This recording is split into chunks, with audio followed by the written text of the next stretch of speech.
अस्सलाम वालेकुम दोस्तों, आज की ताज़ा अपडेट के साथ मैं हूं अब्दुल गफ्फार। आपसे रिक्वेस्ट करूंगा, अगर आप हमारे चैनल पर नए हो तो सबसे पहले हमारे चैनल को सब्सक्राइब कर दें और बेल आइकन को भी दबा दें, जिससे ताज़ा अपडेट आपको बर वक्त मिल सकें। अब चलते हैं आज की ताज़ा अपडेट की तरफ।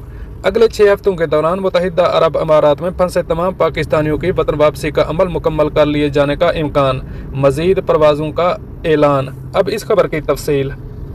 पाकिस्तानी सफ़ीर गुलाम दस्तगीर का कहना है कि मुत्तहिदा अरब अमारात में फंसे तमाम पाकिस्तानियों को वापस लाया जाएगा।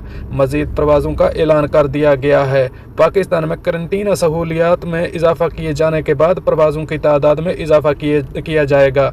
यकीन है 6 हफ्तों के अंदर अंदर अमारात में फंसे हर पाकिस्तानी को वतन वापस पहुँचाया जाएगा। तफसीलात के मुताबिक मुत्तहिदा अरब अमारात में तैनात पाकिस्तान के सफ़ीर गुलाम दस्तगीर की जानिब से बताया गया है कि उन्हें यकीन है कि आइंदा 6 हफ्तों के दौरान अमारात में फंसे तमाम पाकिस्तानियों को वापस पहुंचा दिया जाएगा।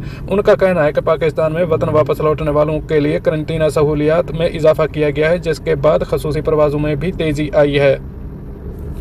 गुलाम दस्तगीर ने बताया कि इस वक्त पाकिस्तान में 1 हफ्ते के दौरान वापस जाने वाले 7,000 मुसाफिरों के लिए करंटीना सहूलियात का इंतज़ाम है, जबकि अब कोशिश की जा रही है कि ये तादाद 15,000 तक ले जाई जाए। ये कोशिश भी की जा रही है कि कुछ लोगों को घरों में करंटीना हो जाने की इजाज़त दे दी जाए। ये इंतज़ामात हो जाने की सूरत में इम्कान है कि 6 हफ्तों के दौरान अमारात में फंसे तमाम पाकिस्तानी वतन वापस चले जाएंगे।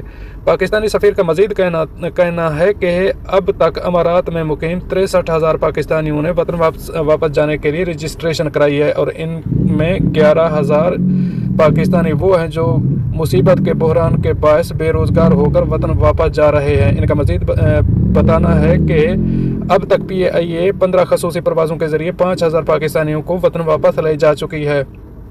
जुमा के रोज़ भी दुबई से लाहौर के लिए PIA की खसूसी परवाज़ ने उड़ान भरी, जिसमें 250 पाकिस्तानियों को वापस ले जाया गया। दोस्तों, ये थी आज की ताज़ा तरीन। अगली अपडेट के लिए मुझे दीजिए इजाज़त। तब तक के लिए अल्लाह हाफ़िज़। नासर।